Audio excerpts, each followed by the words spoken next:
Le tambour de Koulou ne s'est pas arrêté comme un instrument fatigué.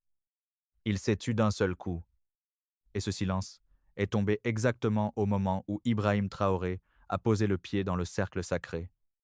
Autour de lui, les flammes brûlaient encore, les danseurs étaient encore debout, le maître tambour frappait toujours la peau avec la même force. Pourtant, aucun son ne sortait, pas un écho, pas une vibration, rien. Dans ce village du Burkina Faso, ce n'était pas un détail, c'était une secousse politique et spirituelle. Depuis plus de 3 siècles, ce tambour représentait la mémoire d'un peuple qui refusait d'être effacé. Il avait traversé la colonisation, les sécheresses, les trahisons, les fausses promesses et les humiliations imposées de l'extérieur, mais devant Ibrahim Traoré, il venait de se taire. La question était brutale. Les ancêtres rejetaient-ils le jeune capitaine? Ou venaient-ils de le reconnaître? C'est là que l'événement dépasse le simple folklore. Car, dans le Sahel, un symbole peut devenir plus dangereux qu'un discours officiel. Une armée peut être attaquée, un gouvernement peut être isolé, un président peut être critiqué, mais lorsqu'un peuple commence à croire qu'un dirigeant porte une mission historique, l'équilibre du pouvoir change. Ibrahim Traoré ne se tenait donc pas seulement devant un village. Il se tenait devant une mémoire collective. Et cette mémoire venait de produire un silence impossible à contrôler. Les anciens le regardaient avec inquiétude. Les jeunes observaient sa réaction. Ses adversaires, eux, auraient vu dans cette scène une menace profonde.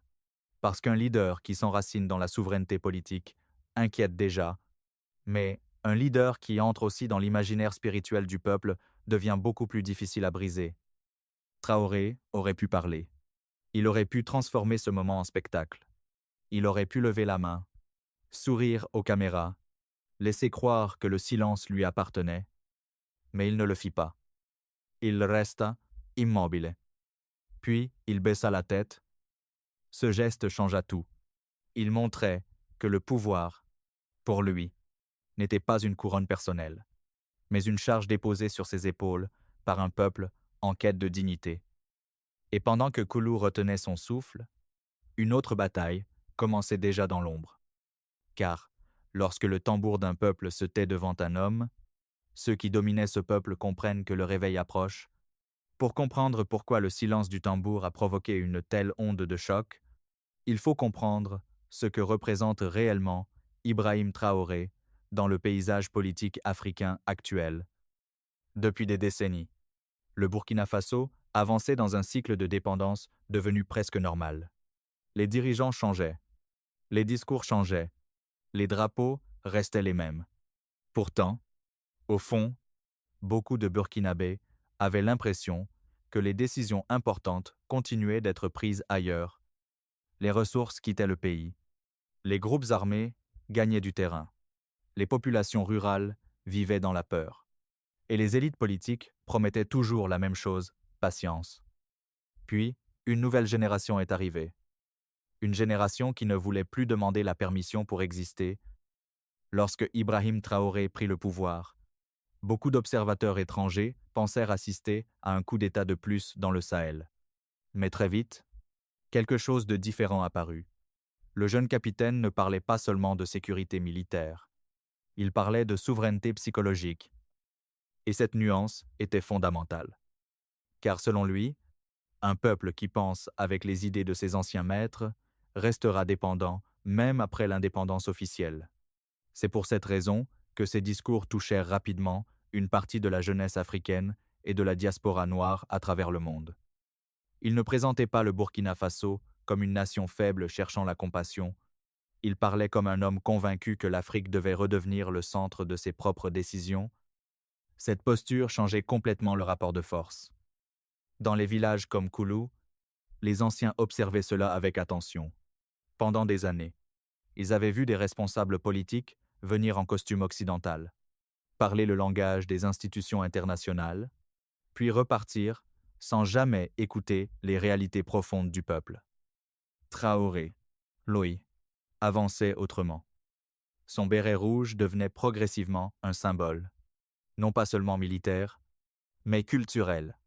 Pour beaucoup, il incarnait le retour d'une fierté longtemps étouffée. C'est précisément ce qui rendait la scène du tambour si puissante. Le silence ne tombait pas sur un simple président. Il tombait sur un homme déjà chargé d'une immense projection populaire. Autour du feu sacré, les anciens murmuraient entre eux. Certains semblaient effrayés, d'autres paraissaient bouleversés, car, dans l'histoire de Kulu, le tambour n'était jamais silencieux sans raison. Il accompagnait les naissances, il annonçait les guerres, il guidait les cérémonies funéraires, il représentait le lien entre les vivants et les ancêtres. Et maintenant, ce lien semblait suspendu. Le maître tambour regardait ses propres mains avec incompréhension. Toute sa vie avait été construite autour du rythme. Pourtant, face à Ibrahim Traoré, le son avait disparu comme si une force invisible exigeait que le village écoute autre chose. Le silence. Un silence lourd de questions. Dans les capitales étrangères, cette scène aurait été interprétée comme une superstition rurale. Mais au Sahel, les symboles politiques ne vivent jamais séparés du spirituel. Les peuples qui ont survécu à des siècles de domination savent lire les signes autrement. Et pendant que le village essayait encore de comprendre ce qui venait de se produire, une autre réalité commençait déjà à émerger. Car chaque montée de souveraineté produit automatiquement une contre-réaction. Les puissances qui profitaient d'une Afrique divisée observaient avec inquiétude la montée de nouvelles alliances régionales. Le Burkina Faso, le Mali et le Niger commençaient à parler d'autonomie stratégique, de coopération militaire et de rupture avec certains anciens mécanismes d'influence. Pour beaucoup, Ibrahim Traoré devenait alors plus qu'un chef d'État. Il devenait un symbole contagieux. Et c'est exactement ce qui inquiétait ses adversaires. Un symbole peut voyager plus vite qu'une armée. Un symbole peut traverser les frontières. Un symbole peut réveiller des peuples entiers. À Kulu, les flammes continuaient de danser autour du cercle sacré. Les regards restaient fixés sur le jeune capitaine immobile au centre du silence. Mais dans les couloirs du pouvoir international, certains comprenaient déjà qu'un simple rituel venait peu, être d'ouvrir une nouvelle phase dans la bataille pour l'avenir du Sahel. Et cette bataille ne faisait que commencer. Le premier à tomber à genoux fut le plus ancien des gardiens du tambour. Sa voix tremblait lorsqu'il murmura quelques mots que seuls les anciens pouvaient entendre. Immédiatement, plusieurs femmes commencèrent à pleurer près du feu sacré. Les jeunes reculèrent instinctivement. Même les soldats présents autour d'Ibrahim Traoré échangèrent des regards nerveux. Tchar, Kulu. Le silence du tambour n'annonçait jamais un événement ordinaire. Il annonçait une rupture. Pendant quelques secondes, personne n'osa parler. Le feu crépitait faiblement. Le vent du Sahel traversait les arbres comme une respiration lente. Puis, le maître tambour frappa encore une fois avec violence. Toujours aucun son. Cette fois, la peur changea de camp. Au début, certains avaient pensé que le silence pouvait être un rejet, une colère des ancêtres contre un pouvoir militaire venu perturber le rituel. Mais plus le silence durait, plus une autre interprétation commençait à s'imposer. Et si le tambour s'était arrêté non pour repousser Ibrahim Traoré, mais pour l'annoncer? Cette idée traversa le village comme une onde électrique. Depuis des années, la population du Burkina Faso vivait dans une fatigue permanente. Les attaques armées se multipliaient. Les tensions internationales augmentaient. Les sanctions économiques menaçaient.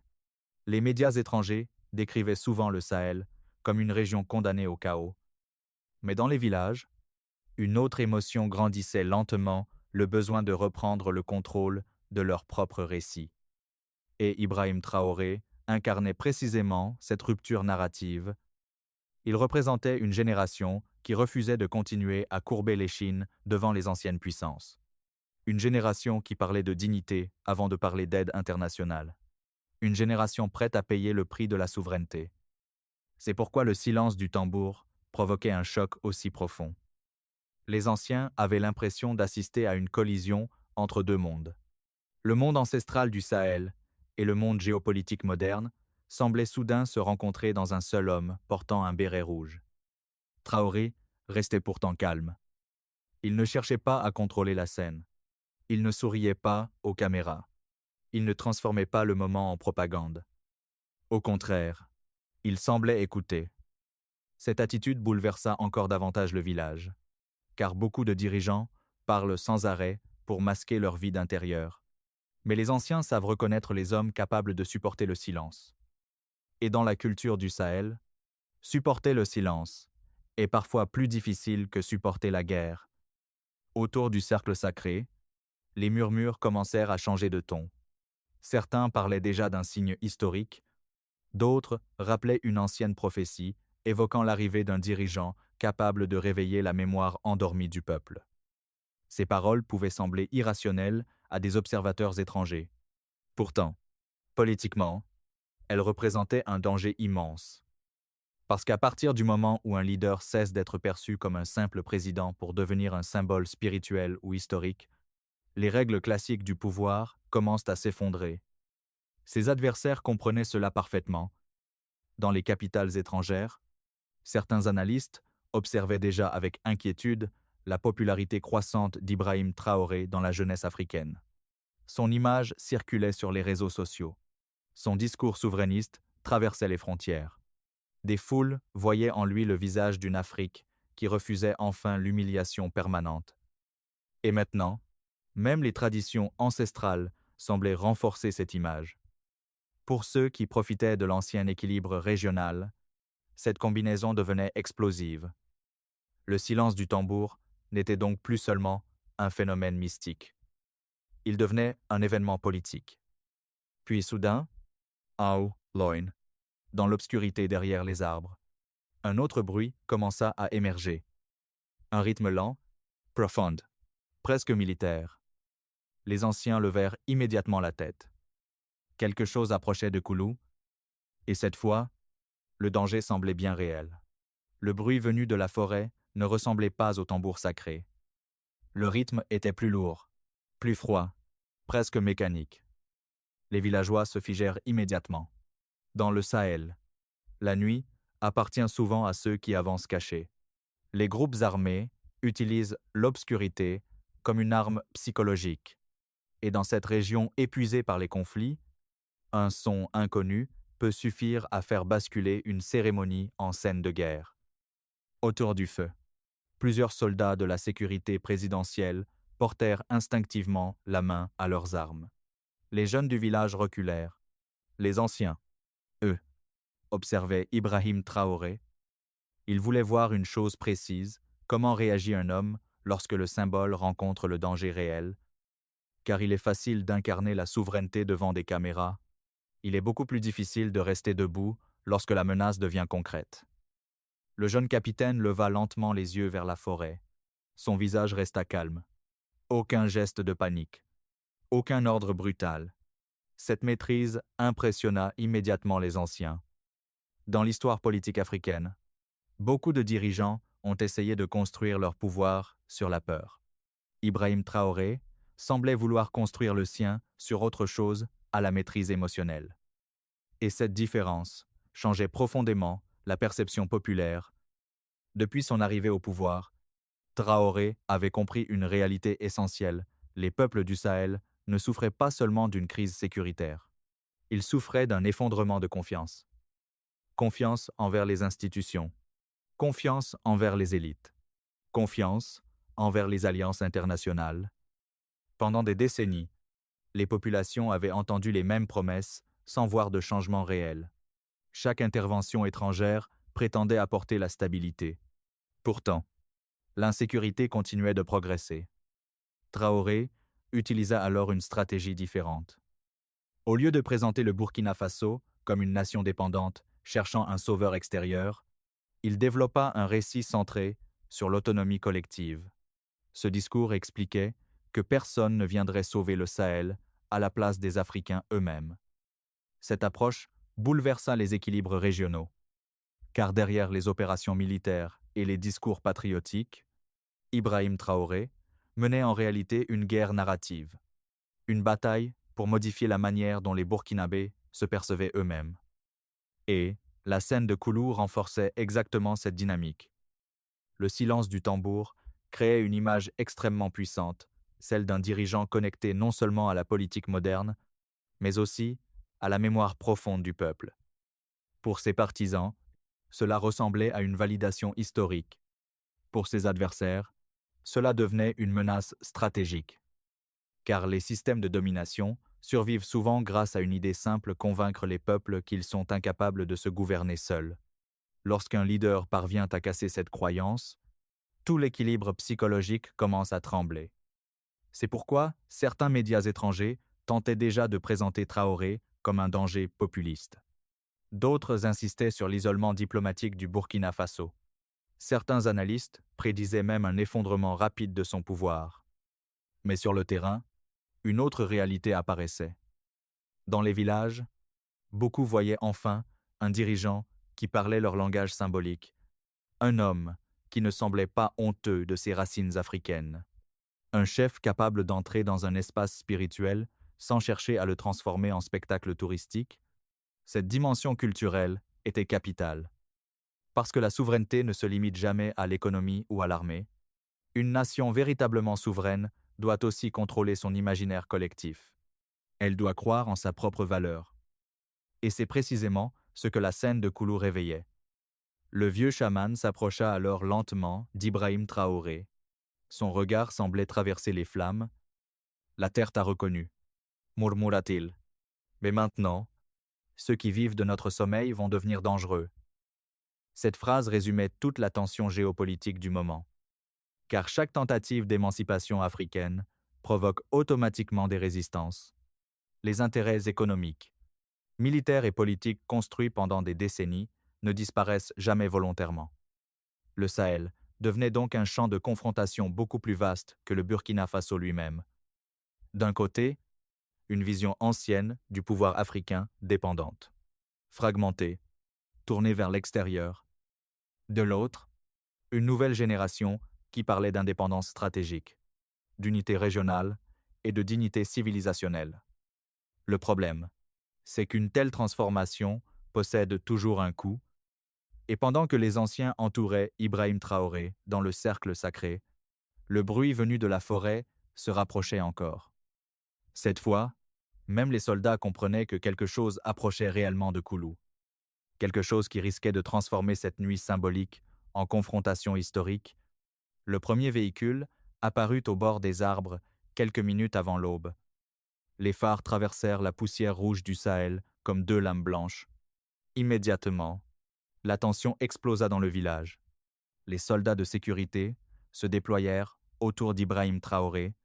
Les femmes firent reculer les enfants. Les anciens restèrent immobiles près du feu sacré. Puis le convoi s'arrêta. Ce n'était pas une attaque. Mais ce moment révéla quelque chose d'encore plus important, la peur permanente dans laquelle le Burkina Faso vivait désormais. Une peur née de plusieurs années de conflits, d'instabilité régionale et de pressions internationales. Et au centre de cette tempête se trouvait Ibrahim Traoré. Depuis son arrivée au pouvoir, le jeune capitaine avançait sur une ligne extrêmement dangereuse. D'un côté, une immense popularité populaire. De l'autre, des adversaires puissants, internes comme externes, qui considéraient son projet souverainiste comme une menace directe. Car Traoré ne parlait plus seulement du Burkina Faso. Il parlait d'un nouvel équilibre africain. L'alliance croissante entre le Burkina Faso, le Mali et le Niger inquiétait profondément plusieurs acteurs internationaux. Pour la première fois, depuis longtemps, des gouvernements du Sahel tentaient de construire une coopération militaire et politique indépendante des anciennes structures d'influence. Et cette dynamique dépassait largement les frontières nationales. Dans de nombreux pays africains, une partie de la jeunesse regardait désormais le Sahel comme le laboratoire d'une nouvelle forme de résistance politique. Les réseaux sociaux transformaient Ibrahim Traoré en figure continentale. Son image circulait dans les universités, les quartiers populaires et les communautés de la diaspora noire. Ce phénomène changeait complètement les règles du jeu. Car lorsqu'une idée commence à voyager plus vite que les institutions capables de la contrôler, les vieux systèmes deviennent nerveux. Les anciens de Koulou comprenait cela instinctivement. Autour du feu sacré, il voyait dans le silence du tambour un avertissement autant qu'une bénédiction. Car toute renaissance attire automatiquement des forces opposées. Le vieux chaman observait Ibrahim Traoré avec gravité. Il savait que les peuples aiment souvent transformer leurs dirigeants en symboles absolus. Pourtant, l'histoire africaine est remplie de figures populaires devenues ensuite des cibles. Les puissances qui perdent de l'influence ne se retirent jamais calmement. Elles utilisent la pression économique, la guerre médiatique, les divisions internes, les sanctions diplomatiques, parfois même le chaos sécuritaire. Et Traoré le savait parfaitement. C'est pourquoi sa stratégie reposait autant sur la psychologie collective que sur l'armée. Il cherchait à convaincre les Burkinabés qu'ils pouvaient survivre à la pression extérieure sans abandonner leur dignité. Cette bataille mentale était fondamentale, parce qu'un peuple convaincu de son impuissance finit toujours par accepter la domination. Mais un peuple persuadé qu'il peut se relever devient beaucoup plus difficile à contrôler. Le silence du tambour avait justement produit cet effet. À Koulou, beaucoup avaient l'impression de revivre quelque chose que les générations précédentes avaient perdu la certitude que leur histoire ne devait plus être écrite ailleurs. Lorsque le soleil commença à apparaître au-dessus de la savane, les couleurs du village changèrent lentement. Le rouge du feu se mélangeait à l'or du matin. Les visages fatigués des anciens semblaient soudain plus légers. Puis, le maître tambour s'avança une nouvelle fois. Tout le village retint son souffle. Il posa lentement ses mains sur la peau sacrée. Pendant quelques secondes, personne n'osa bouger. Même les soldats oublièrent leurs armes. Puis le tambour parla de nouveau. Mais le son avait changé. Le rythme était plus profond, plus lourd, plus puissant. Comme si le silence de la nuit avait transformé sa voix. Les anciens échangèrent des regards bouleversés. Certains commencèrent à sourire. D'autres pleuraient discrètement près des flammes. L'un d'eux regarda le convoi d'Ibrahim Traoré, prêt à quitter Koulou, puis murmura une phrase que plusieurs jeunes n'oublieraient jamais. Le tambour n'a pas changé cette nuit. C'est le peuple qui s'est vu différemment. Et c'était peu être cela le véritable danger pour ceux qui observaient le Sahel avec inquiétude. Parce qu'un peuple qui retrouve sa dignité devient imprévisible. Un peuple qui recommence à croire en lui-même peut accepter les sacrifices. Il peut résister aux pressions. Il peut même transformer un simple capitaine en symbole historique. Pendant que le soleil montait lentement au-dessus de Koulou, une certitude commençait alors à s'imposer. Le silence du tambour n'avait pas marqué la fin d'une histoire. Il venait d'annoncer le début d'une nouvelle bataille pour l'avenir de l'Afrique. Lorsque le convoi d'Ibrahim Traoré quitta finalement Koulou, personne dans le village ne regardait la route de la même manière. La poussière rouge soulevée par les véhicules flottait encore dans l'air du matin. Le feu sacré brûlait lentement, et derrière, les regards fatigués des anciens. Une conviction nouvelle semblait avoir pris racine. Le Burkina Faso traversait peu être une crise politique. Mais quelque chose de plus profond était en train de naître. Toute la nuit, le silence du tambour avait agi comme un miroir. Il avait forcé chacun à regarder une vérité longtemps étouffée. Un peuple qui oublie sa propre valeur finit toujours par dépendre du regard des autres pour exister. Et c'est précisément ce qu'Ibrahim Traoré essayait de briser. Son combat ne concernait plus seulement les frontières, les alliances militaires ou les rapports diplomatiques. Il cherchait à reconstruire une confiance collective détruite par des décennies de dépendance psychologique. Voilà pourquoi la scène de Koulou dépassait largement le cadre d'un rituel traditionnel. Ce qui s'était produit cette nuit-là était devenu un récit politique. Un récit capable de voyager dans tout le Sahel. Un récit capable d'inspirer une jeunesse africaine fatiguée des humiliations. Un récit capable aussi de provoquer la peur chez ceux qui préféraient une Afrique divisée et silencieuse. Car l'histoire montre toujours la même chose lorsqu'un peuple commence à écouter sa propre voix. Les systèmes construits sur sa faiblesse commencent à trembler. Le vieux maître tambour regardait encore le cercle sacré vide. Ses mains reposaient calmement sur la peau du tambour retrouvé. Puis, il murmura quelques mots presque imperceptibles. Le silence n'était pas une absence, c'était un appel. Autour de lui, les jeunes du village observaient l'horizon avec une intensité nouvelle. Ils ne parlaient presque plus de pauvreté ou de peur. Ils parlaient désormais de dignité, de souveraineté et d'avenir. Et c'était peu être cela le changement le plus dangereux. Parce qu'une génération qui cesse de croire à son impuissance devient impossible à manipuler éternellement, le soleil montait lentement au-dessus du Sahel. Les chants reprenaient autour du feu. Mais le rythme du tambour semblait désormais porter autre chose.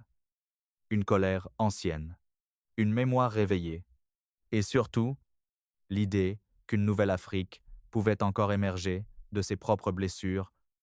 Cette nuit à Koulou restera peu, être invisible pour les grandes capitales du monde.